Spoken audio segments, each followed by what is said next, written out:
Just Mookie Betts being scratched. We were told he's feeling a little under the weather. Do you know how he's feeling? You've spoken to him today?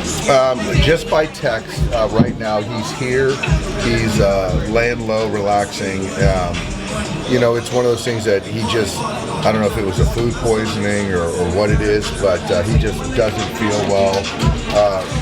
I don't want to go into details, but then when you start talking about dehydration and things like that, which potentially could lead to something else, so best to just stay away from tonight. And the plan is to make sure to get him in the lineup tomorrow. With the off day, would there be a thought to kind of give him 2 days to rest? Or? I'll let him, drive that. But if he feels good enough, which my hope is that he'll be ready to go tomorrow. How's JD kind of coming in today? JD's going to go through the full workout. He should be on the field here at some point and move around. And if that goes well, I'd love to say he's available to pinch hit tonight and to be in the lineup tomorrow. You have Barnes and Smith together again. How important is it for Barnes to continue what he's done the last 3 or 4 starts in relation to Will and going down the stretch? Well, it's important. Obviously, Will is a tremendous player, so to have Austin be back there and suppress runs, to have quality at bats, I think it's very helpful because I think the easy thing is to run Will out there as much as we can. But obviously, given JD where he's at right now, to get Will some at bats, I think that's good, and we get Austin relevant, get him playing, and I know he's excited about being in there. How much do the standings affect just how you manage the lineups and the pitching? Are you starting to create some separation, or does that not even play into it? I think a little bit. Even right now, I think if the standings were a little bit different, Mookie would probably be in there tonight. So it doesn't take away from the fact that we're still trying to win every game, but how we use players and manage their usage and appreciate the longer view is still in front of mind as well. How long are you expecting to be without Yancey? So he's got a sprained medial collateral. I think it's medial collateral right knee. He's on the IL. I don't know. Obviously, we know it's going to be 15 days, and then hopefully it's not much more, beyond that. Dave, your rotation's gotten pretty healthy now. Since you made him back, adding Lance. What do you need to see out of Tony here in the next month and a half to kind of just to get an idea of how you want to use him moving forward? Yeah, it's no secret that the last. It's been a lot of starts that he hasn't pitched well, to be quite frank. Last start, it was a victim of one big inning that got him, and then for him to go out there and log 6 innings was certainly helpful. But given the way other guys are throwing the baseball, he's going to have to pitch well. And so I think he'd be the first to tell you that.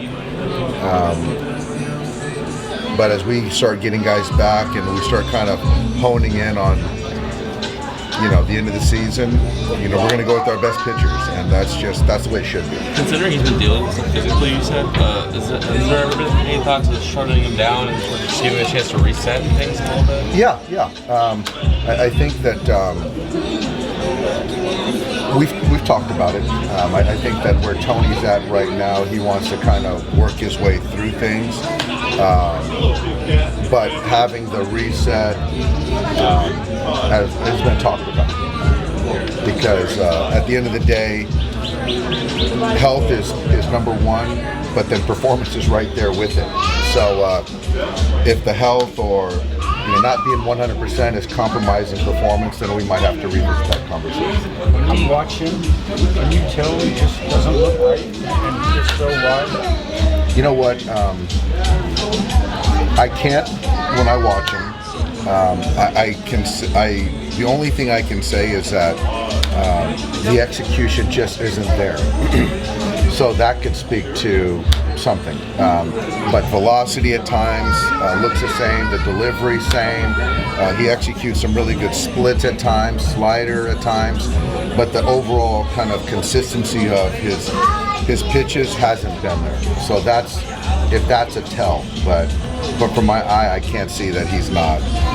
He's not 100%. Do you think he's holding back just to be cautious that for whatever is in the back of his mind regarding whatever physical issues? I don't think so, but I think that's more of a question for Tony. I don't want to answer that one. How does Ryan Pepiot fit into this equation? Ryan's had a long layoff, so he's back to pitching in games. He's got to continue to build up innings because if something does happen to one of our guys, we need the starter length, and he's got to go out there and pitch well. So I think he's had 2 outings, but he's got to keep pitching and keep being good, and so he could be a viable option potentially. Do you think you can catch the Braves for the best record in the National League? And how important is it or isn't it?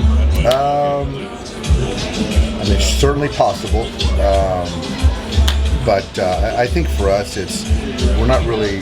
Honestly, we're not worried about trying to catch the Braves. We're not worried about the teams behind us, and I think that's what we do a really good job of. But they've played good baseball all year long, so if we play the way we have been, anything can happen. But as far as importance, I think it's just important to go into the end of the season playing good baseball and let the chips fall where they may. Play them in the NLCS would be nice. Don't only have to fly there once. Yeah, it would. I'll talk about myself. Yeah.